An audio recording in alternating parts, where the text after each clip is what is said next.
జై ముదిరాజ్. తెలంగాణ రాష్ట్ర ముదిరాజ్ మహాసభ అధ్యక్షుడు కాసాని జ్ఞానేశ్వరన్న వీరేశన్న ఆదేశాల మేరకు ఇలా 33 జిల్లాల కలెక్టర్లకు మేము మెమోరాండం ఇచ్చాము మా ముదిరాజ్ సంఘంకి. అందులో భాగంగా ఇలా అనుదీప్ కలెక్టర్ గారిని మేము కలవడం జరిగింది. మెమోరాండం ఇచ్చాము. దాంట్లో సారాంశం ఏమైందంటే స్వర్గీయ రాజశేఖర రెడ్డి గారు సీఎం ఉన్నప్పుడు మాకు డి నుంచి ఏ అలాట్ చేశారు ఆయన. దాని తర్వాత కొన్ని అనివార్య కారణాల వల్ల అది కోర్టుకు పోయింది. ఇవాళ అది సుప్రీంకోర్టులో పెండింగ్ ఉంది. దాని ప్రకారం మన గౌరవ ముఖ్యమంత్రి గారు కూడా మాకు ప్రామిస్ చేశారు.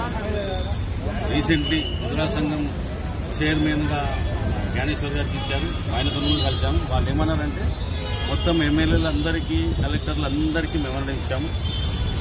ఆ మెమోరాండం చూసిన తర్వాత గౌరవ ముఖ్యమంత్రి రేవంత్ రెడ్డి గారు అన్నగారు అది బీసీ కమిషన్కు ఫార్వర్డ్ చేసి ఆ నుంచి రిపోర్ట్ సుప్రీంకోర్టుకు పంపిస్తే మా ముదిరాజ్ బిడ్డలు చాలా పేదస్తులు, వాళ్ళకి చదువు రిజర్వేషన్ చాలా తక్కువ ఉంది, చాలా బాధపడుతుంది. కాబట్టి అది ఇస్తే బీసీలో ఎక్కువ పబ్లిక్ ఉన్న మేము ఆయనకు ఎప్పటికీ రుణపడి ఉంటాము.